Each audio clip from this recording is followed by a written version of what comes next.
Hay otros temas que tienen que ver en este caso desde el punto de vista de la política, del gobierno nacional, y que implican a todos, ¿no?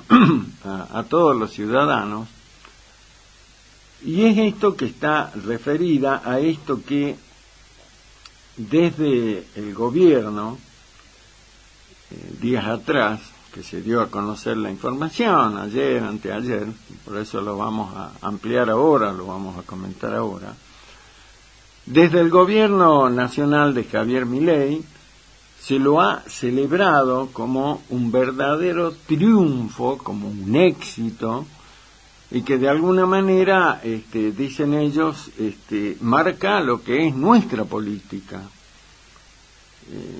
marca hacia dónde vamos, qué es lo que hacemos, y tiene que ver con esto, repito, que desde el gobierno nacional se lo celebró, muy particularmente desde este nuevo ministerio que se creó a la medida de Federico Sturzenegger, que es esto de la modernización del Estado y todo lo demás.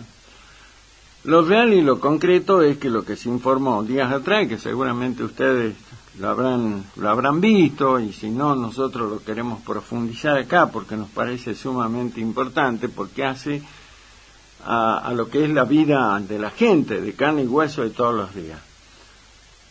El gobierno de Milei celebró, repito, días atrás, que durante los primeros 17 meses de su mandato, Milei lleva 17 meses ya como presidente de los argentinos, implementó lo que ellos llaman esta profunda reestructuración del sector público al eliminar cerca de 48.000 puestos de trabajo, lo que equivale casi a un 10% de la reducción del personal en lo que tiene que ver con los cargos públicos nacionales, en organismos nacionales del Estado.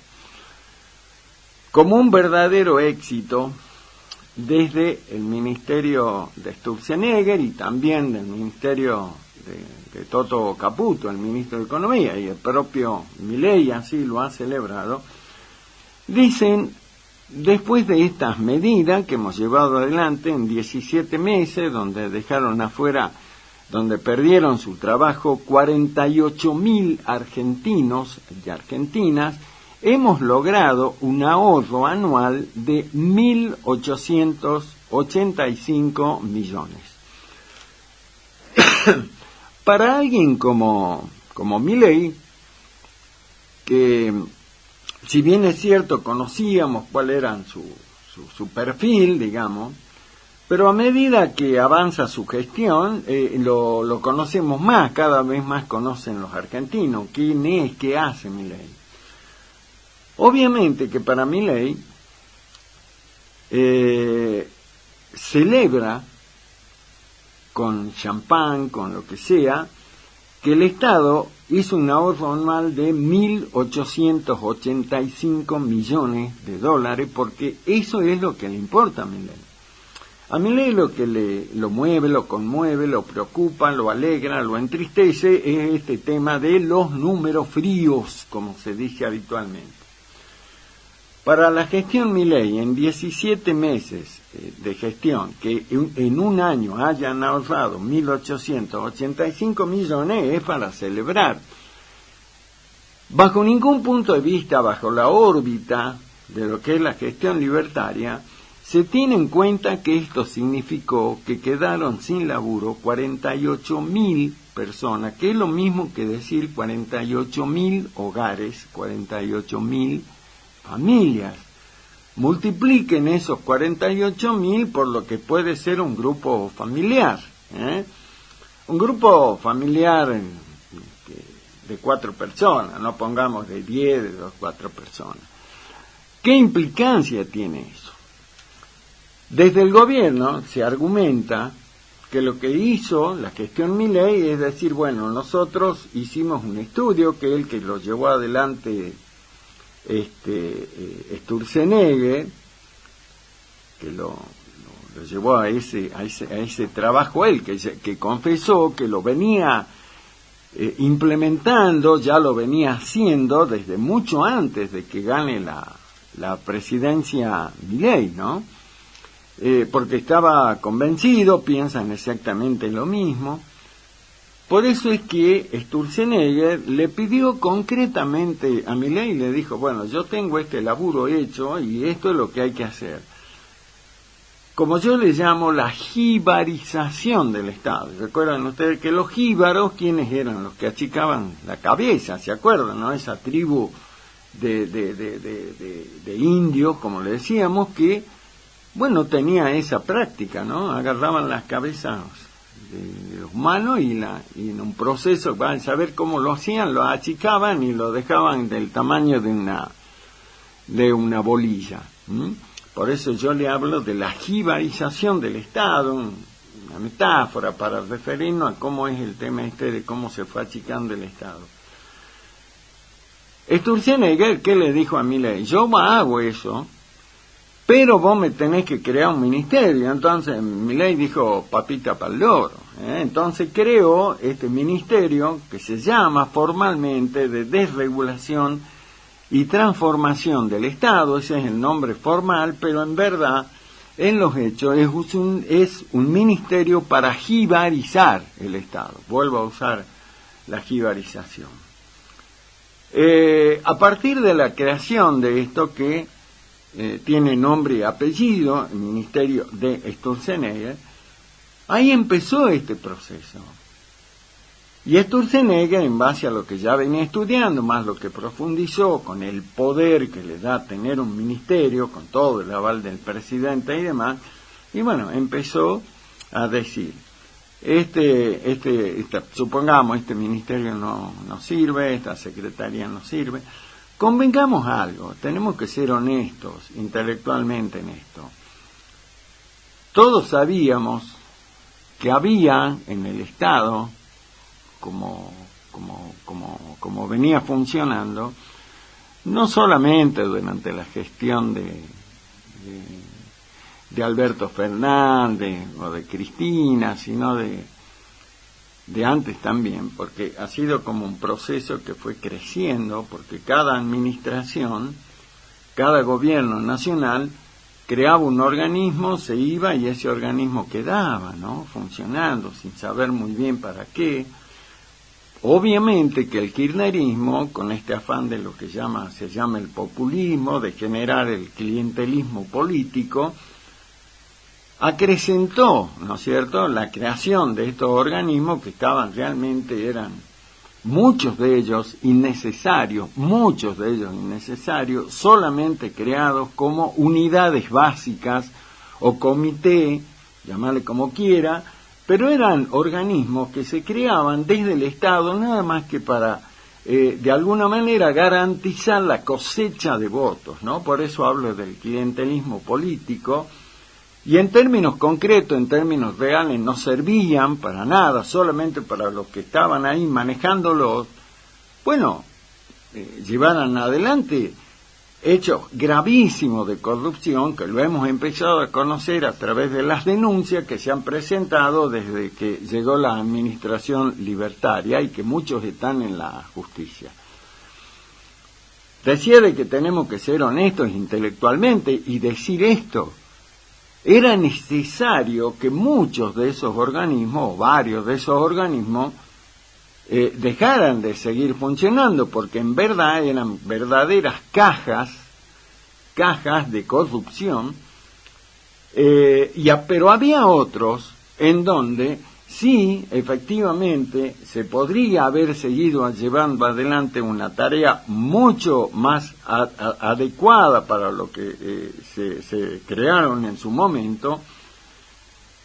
Sin embargo, acá, ¿qué hizo Sturzenegger y Milei? Dijeron, no, todos afuera.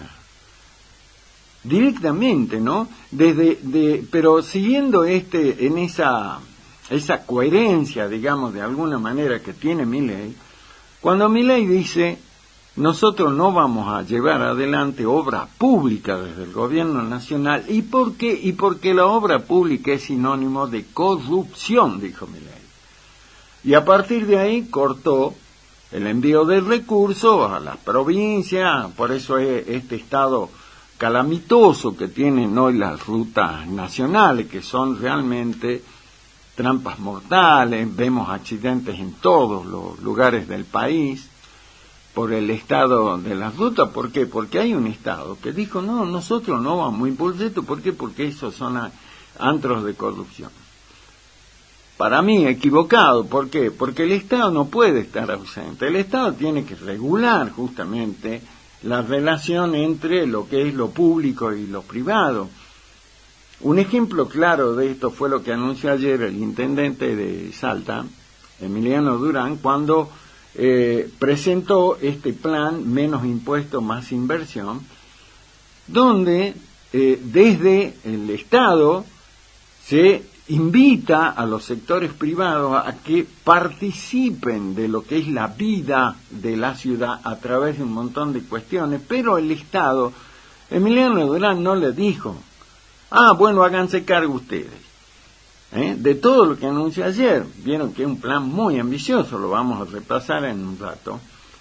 Pero lo dijo el propio intendente, no, nosotros no nos tenemos que retirar, nosotros lo que decimos, vengan, inviertan, nosotros tenemos que controlar, vigilar, que no haya exceso, que no sean ámbitos de corrupción, pero el Estado tiene que estar. Bueno, en el gobierno de Milei dijeron no, por eso arrasaron con todos los organismos y provocaron, ¿no es cierto?, el despido de estos 48.000 empleados públicos, la desaparición de 48.000 puestos de trabajo con todo lo que eso implica. Repito, había lugares donde era absolutamente necesario que se investigue, que se auditen, que se pidan explicaciones de qué se hicieron con los recursos. Ahora, el tema está que si bien, por un lado, eso está bien que se haya hecho, era absolutamente necesario, y decíamos que había que terminar con la corrupción y todo lo demás, pero yendo desde la perspectiva que no ve el gobierno nacional y que es la perspectiva de la gente de carne y hueso, la pregunta es que estos 48.000 empleos públicos que se eliminaron, 48.000 puestos públicos, ¿y dónde está el que percibía un sueldo en ese ámbito? Porque más allá de que el organismo podría haber sido mal concebido, llamarle como quieras, ¿dónde está eso? ¿Dónde está esa persona, ese argentino, esa argentina que tenía un lugar de trabajo? Que si se hubieran hecho las cosas desde otra perspectiva, era muy probable que a ese empleado público le hubieran dicho, no, vos no podés seguir acá porque acá en este organismo no le sos útil a nadie. Pero sí podés servir en otros lugares, porque no me digan que dentro de lo que es la función pública no hay cuestiones que son absolutamente necesarias para atender. Había que optimizar la prestación del servicio de ese empleo público. Repito, llevándolo a otro ámbito, y donde verdaderamente su tarea diaria le sirva a él porque tiene un laburo, a su familia y también le sirva al conjunto social. Acá no, acá se barrió con todo. 48.000 empleados públicos nacionales en la calle. Un ahorro de esta es la cifra que en verdad le importa a Milei, a Sturzenegger, a su gobierno, 1.885 millones de dólares. La pregunta es, ¿dónde están esos que perdieron el laburo, que podrían, repito, habérselo optimizado en la función pública? Buena parte de eso, la mayor parte, seguramente deben estar integrando el segmento de lo que es los pobres en Argentina, los pobres y los indigentes en Argentina. Cuando terminaba el mes de marzo, si no me equivoco, ya lo voy a constatar bien, se conoció que a fines de marzo, que durante los últimos 6 meses del año 2024, del año pasado, según los datos de el INDEC, el Instituto Nacional de Estadística y Censo, informaban también, con bombos y platillos, que la tasa de pobreza, según el INDEC, repito, datos oficiales, en el segundo semestre de 2024 había descendido al 38,1% del 52,9% en la que era lo que se había reflejado en el primer semestre de 2024. Ahora, esa medición que para el común de la gente, para nosotros, los de carne y hueso, y decíamos, ¿cómo puede ser que haya bajado tanto, según el INDEC, la tasa de pobreza, del 52,9 al 38,1, si cada uno de nosotros, vos que me estás escuchando, nosotros, digamos, en nuestra vida diaria, no tenemos que ir a hacer un viaje al interior profundo, como se dice, no, muy cerca, a la vuelta de nuestra casa, vemos que hay pobreza, vemos pobres, y vemos también indigentes.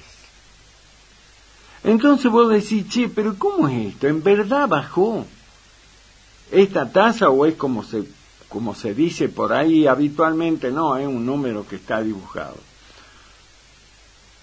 Me puse a averiguar este tema porque tiene que ver con esto que digo, hay 48.000 personas que perdieron su laburo y la pregunta es, ¿y de qué viven esa familia? Porque no es solo una persona, es una familia. Y entonces, ahí digo yo, sí, ¿cómo es esto? Entonces, porque es un poco contradictorio que por un lado 48.000 personas pierdan su trabajo y por el otro lado baje la pobreza y la indigencia. Entonces, sí, hay algún número que está mal. Bueno, la verdad es que me puse a investigar, sino simplemente a buscar los datos como para poder compartirlos con ustedes.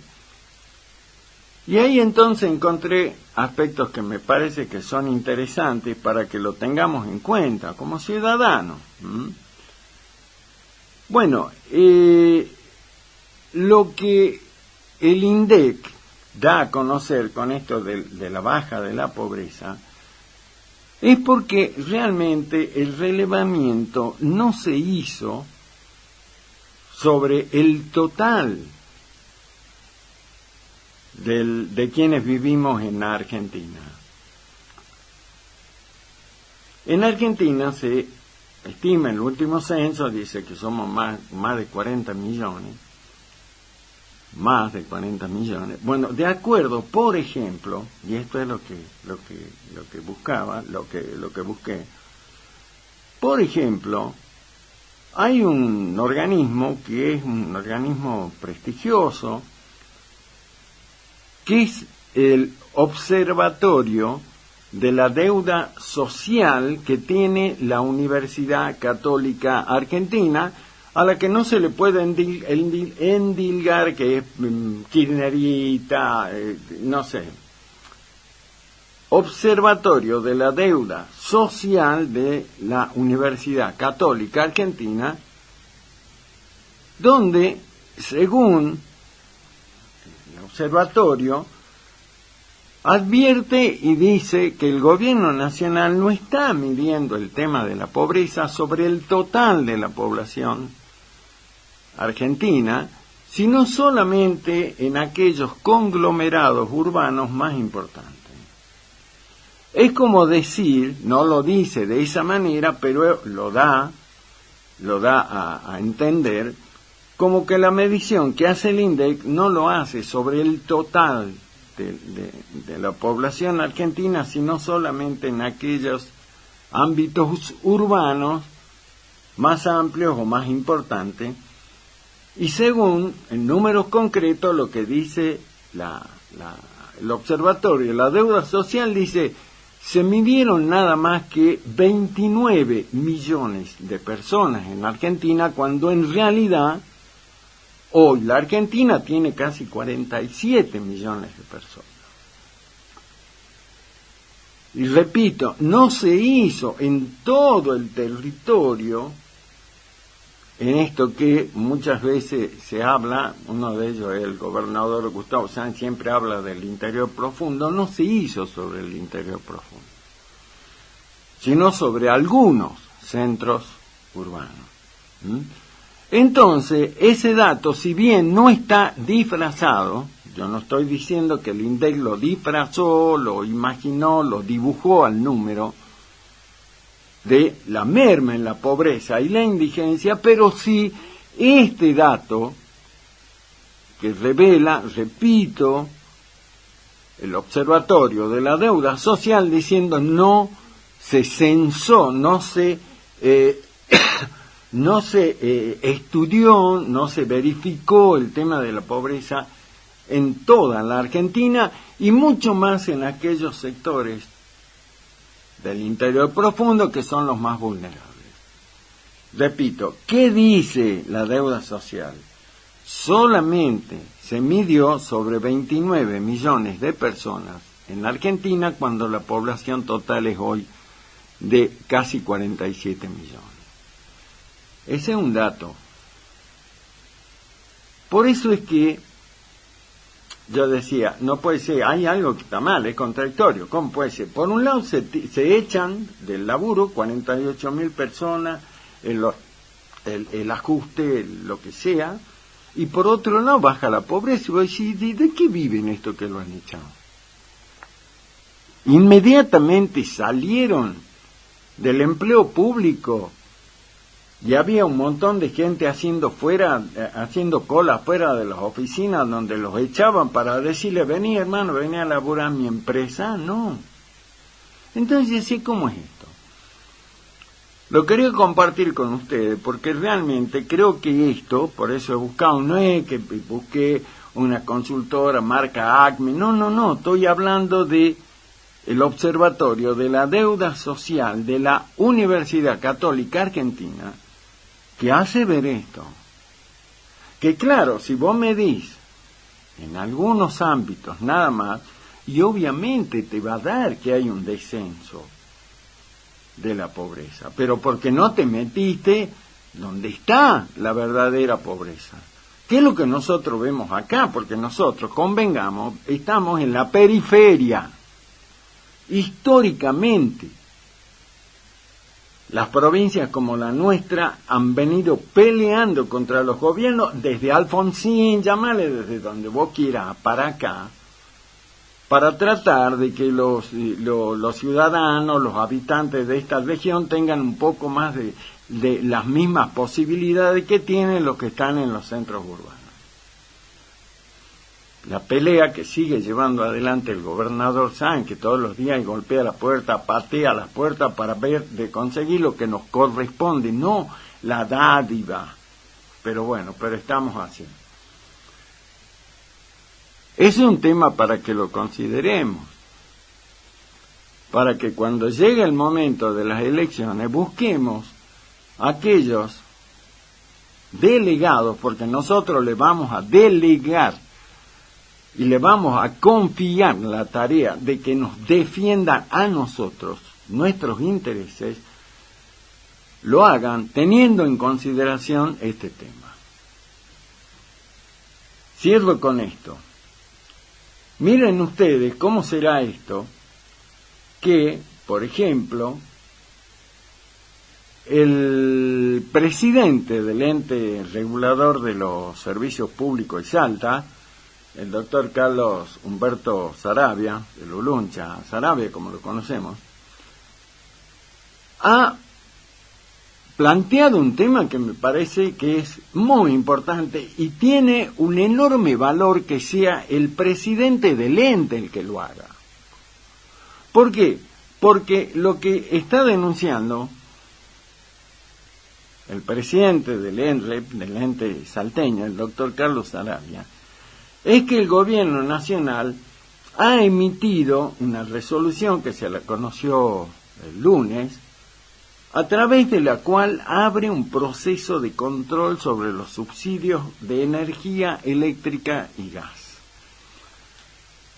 Es como que el gobierno nacional dice, no, porque se acuerda que muchos de nosotros tuvimos la oportunidad de acogernos a los subsidios por la zona, por un montón de cosas. El ente regulador laburó espectacularmente, un agradecimiento a todos los que laburan en el ente regulador en Salta, empezando por su presidente, por el doctor Saravia.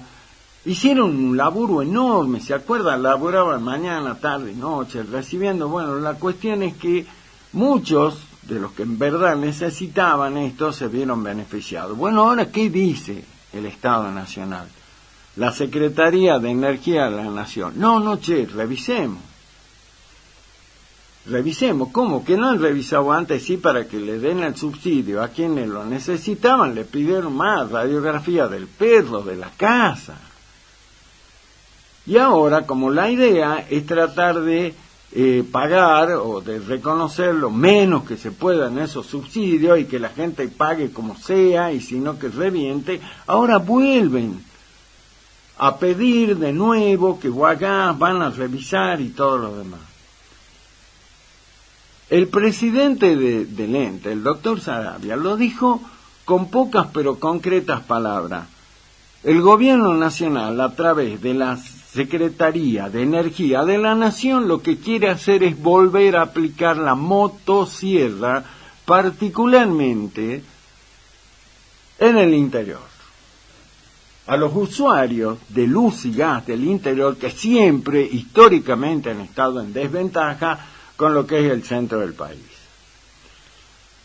Entonces, lo que dice el presidente del ente nos advierte a todos, porque todos somos usuarios, pero sobre todo aquellos que hicieron el trámite para acceder al subsidio, les dice, vamos a ver. Él hizo todo y sigue haciendo todas las presentaciones y demás, pero dice, ojo, porque muy probablemente esto que se otorgó para tratar de mitigar, aunque sea un poquito, el impacto de la caída de los salarios y lo demás, que no golpee demasiado a los hogares que lo necesitan. Bueno, sin embargo, como lo caracteriza el gobierno nacional dice, ¿a mí qué me importa? Sí, ¿y cuánto estamos dejando de cobrar por los subsidios? 10 pesos, no hace falta. Sí, ¿qué hacemos? No, meterle, cobrar en la mano. No, bueno, pero es monte, ¿y a mí qué me importa? Si lo que le importa es que le cierren los números.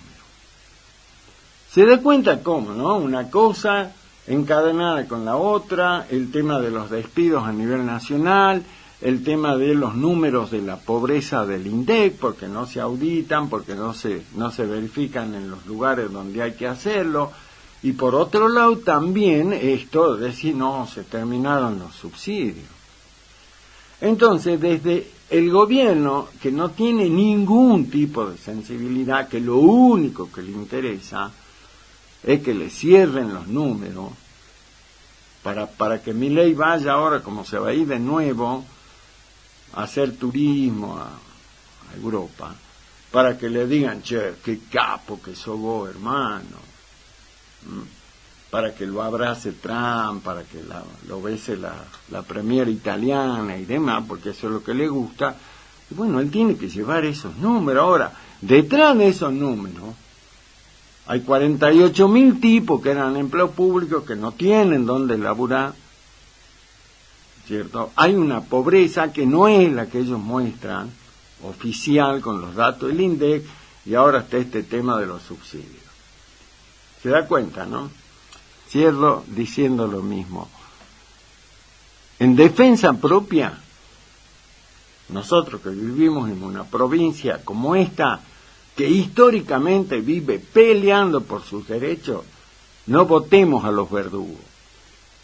No votemos a los tipos que van ahí a los ámbitos legislativos a jodernos, a votar en contra nuestra. Elijamos bien, en defensa propia.